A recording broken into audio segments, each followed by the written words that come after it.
ಇನ್ನು ಮುಂದಿನ ಸ್ಟೋರಿ ಏನಂತಂದ್ರೆ ರಾಜಕೀಯದಲ್ಲಿ, ಕರ್ನಾಟಕ ರಾಜಕೀಯದಲ್ಲಿ ಏನಂತಂದ್ರೆ ದೊಡ್ಡ ಹಣಾಹಣಿ ಶುರುವಾಗಿದೆ.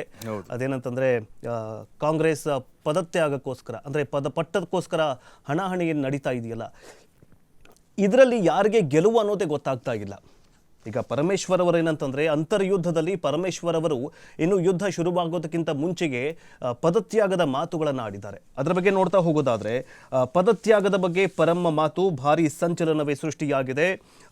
ಅಧಿಕಾರ ಹಂಚಿಕೆ ಒಪ್ಪಂದ ಹಿನ್ನೆಲೆಯಲ್ಲಿ ಬರುವ ನವೆಂಬರ್ನಲ್ಲಿ ಮುಖ್ಯಮಂತ್ರಿ ಬದಲಾಗ್ತಾರೆ ಅನ್ನುವಂತಹ ಬಿಜೆಪಿ ಭವಿಷ್ಯ, ಕೆಪಿಸಿಸಿ ಅಧ್ಯಕ್ಷರ ಬದಲಾವಣೆ, ಕೆಲ ಕಾಂಗ್ರೆಸ್ ಹಿರಿಯ ನಾಗರಿಕರು ಮತ್ತು ದೆಹಲಿ ದಂಡಯಾತ್ರೆ ಇವೆಲ್ಲವುಗಳ ಮಧ್ಯೆ ಏನಾಗಿದೆ ಅಂತಂದ್ರೆ ಗೃಹ ಸಚಿವ ಡಾಕ್ಟರ್ ಜಿ ಪರಮೇಶ್ವರ್ ಅವರು ಒಂದು ಮಾತನಾಡಿದ್ದಾರೆ.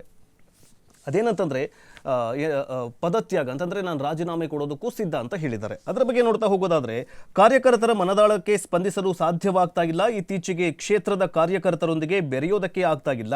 ನಿಮ್ಮ ಮನಸ್ಸಿನ ಆಕಾಂಕ್ಷೆಯಂತೆ ಸ್ಪಂದಿಸಲು ಸಾಧ್ಯವಾಗದೇ ಇರುವುದಕ್ಕೆ ಕ್ಷಮೆ ಇರಲಿ. ಪರಮೇಶ್ವರ್, ನೀವು ಹೇಳಿದರೆ ಗೃಹ ಸಚಿವ ಸ್ಥಾನಕ್ಕೆ ನಾನು ರಾಜೀನಾಮೆಗೆ ನೋಡೋದಕ್ಕೂ ಕೂಡ ಸಿದ್ಧವಾಗಿದ್ದೇನೆ ಅಂತ ಕಾರ್ಯಕರ್ತರನ್ನ ಉದ್ದೇಶಿಸಿ ಮಾತನಾಡಿದ್ದಾರೆ. ಪರಮೇಶ್ವರ್ ಅವರು ಹೀಗೆ ಮಾತನಾಡ್ತಾ ಇದ್ದಂತೆ ಕಾರ್ಯಕರ್ತರು ಹಾಗೂ ಮುಖಂಡರು ವಿಚಲಿತರಾಗಿದ್ದಾರೆ. ತಕ್ಷಣವೇ ಅಲ್ಲಿ ಕುಳಿತಿದ್ದ ಕಾರ್ಯಕರ್ತರು ರಾಜೀನಾಮೆ ಕೊಡಬೇಡಿ, ನೀವು ಸಿಎಂ ಆಗಬೇಕು ಅಂತ ಕೂಗಾಡಿದ್ದಾರೆ. ಪರಮೇಶ್ವರ್ ಅವರ ಈ ರಾಜೀನಾಮೆ ನೀಡುವ ಬಗ್ಗೆ ಹೇಳಿಕೆ ನೀಡಿರುವುದು ರಾಜ್ಯ ಕಾಂಗ್ರೆಸ್ ಪಾಳೆಯದಲ್ಲಿ ಭಾರೀ ಸಂಚಲನವೇ ಸೃಷ್ಟಿಯಾಗಿದೆ. ಒಂದು ಕಡೆ ಏನಂತಂದ್ರೆ ಪದತ್ಯಾಗದ ಬಗ್ಗೆ ಮಾತನಾಡಿರುವಂತಹ ಪರಮೇಶ್ವರ್ ಅವರು ಈ ಕಡೆ ಡಿ.ಸಿ.ಎಂ ಡಿ.ಕೆ. ಶಿವಕುಮಾರ್ ಮತ್ತು ಕೆಪಿಸಿಸಿ ಅಧ್ಯಕ್ಷರ ಡಿ.ಕೆ. ಶಿವಕುಮಾರ್ ಅವರನ್ನ ಇಳಿಸೋದಕ್ಕೆ ಒಂದು ಕಡೆ ತೆರೆಮರೆಯಲ್ಲಿ ಕಸರತ್ತು ನಡೀತಾ ಇದೆಯಲ್ಲ, ಈ ಎಲ್ಲದರ ಬೆನ್ನಲ್ಲೇ ಪರಮೇಶ್ವರ್ ಅವರು ಈ ಮಾತನ್ನ ಮಾತನಾಡಿರುವುದು ಈಗ ಕಾಂಗ್ರೆಸ್ ಪಾಳೆಯ ಅಷ್ಟೇ ಅಲ್ಲ, ರಾಜ್ಯ ರಾಜಕೀಯದಲ್ಲಿ ದೊಡ್ಡ ಸಂಚಲನಕ್ಕೆ ಕಾರಣವಾಗಿದೆ. ಇದೇನಂತಂದ್ರೆ ಕಾಂಗ್ರೆಸ್ ಪಕ್ಷದಲ್ಲಿ ಕುರ್ಚಿ ಕದನ ಫೈಟ್ ಜೋರಾಗ್ತಾ ಇದ್ದಂತೆ ಎಲ್ಲೋ ಒಂದ್ ಕಡೆ ಮೊನ್ನೆ ಆರ್ ಅಶೋಕ್ ಅವರು ಹೇಳಿದ್ರು ನವೆಂಬರ್ ತಿಂಗಳಲ್ಲಿ ನವೆಂಬರ್ 15, 16 ವಿತ್ ದಿನಾಂಕವೂ ಕೂಡ ಕೋಟ್ ಮಾಡಿದ್ದಾರೆ.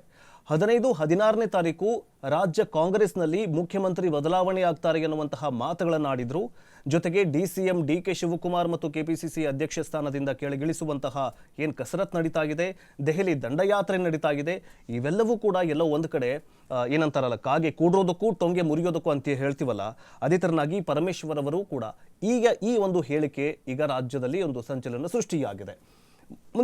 ಮುಂದಿನ ದಿನಗಳಲ್ಲಿ ಈ ಒಂದು ಹೇಳಿಕೆ ಹೆಂಗೆ ಇಫೆಕ್ಟ್ ಆಗುತ್ತೆ ಅಂತ ಕಾದು ನೋಡಬೇಕು. ಯಾಕಂತಂದ್ರೆ ಪರಮೇಶ್ವರ್ ಅವರು ಗೃಹ ಸಚಿವರು, ಹಿರಿಯರು.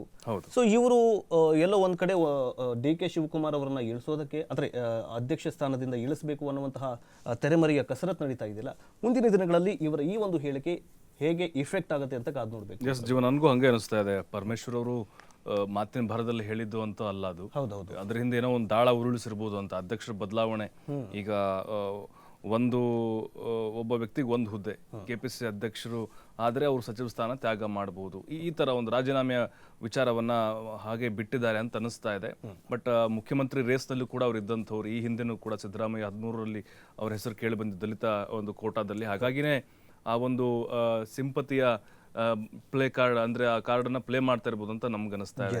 ಎಸ್ ಜೀವನ್ ಹಂಗೆ ಅನಿಸ್ತಾ ಇದೆ. ಇನ್ನೊಂದು ಏನಂತಂದ್ರೆ ಇವ್ರ ಹಿಂದೆ ನನ್ಗೆ ಸತೀಶ್ ಜಾರಕಿಹೊಳಿ, ಇವರೇನು ಸತೀಶ್ ದಲಿತ ಮುಖಂಡರಿದ್ದಾರೆ, ಅವರೆಲ್ಲ ಸೇರ್ಕೊಂಡು ಏನೋ ಒಂದು ದಾಳ ಉರುಳಿಸ್ತಾ ಇದ್ದಾರ ಅನ್ನುವಂತಹ ಅನುಮಾನ ಕಾಡ್ತಾ ಇದೆ. ಬಟ್ ಗೊತ್ತಿಲ್ಲ, ಇದು ತುಂಬಾ ದೊಡ್ಡ ಹೇಳಿಕೆ. ಇದು ಏನಂತಂದ್ರೆ ಇನ್ನೂ ಅಂತರ್ಯುದ್ಧ ಶುರುವಾಗಿದೆ, ಈಗ ಶುರುವಾಗಿದೆ, ಇನ್ನೇನು ಯುದ್ಧ ಶುರುವಾಗಬೇಕು, ಹೊಸ ಯುದ್ಧ. ಈಗೇನು ನವೆಂಬರ್, ಈಗ ಬಜೆಟ್ ಮುಗಿದ ನಂತರ ಹೊಸ ಯುದ್ಧ ಶುರುವಾಗಬೇಕು. ಯುದ್ಧಕ್ಕಿಂತ ಮುಂಚೆಗೆ ಪದತ್ಯಾಗದ ಬಗ್ಗೆ ಪರಮೇಶ್ವರ್ ಅವರವರು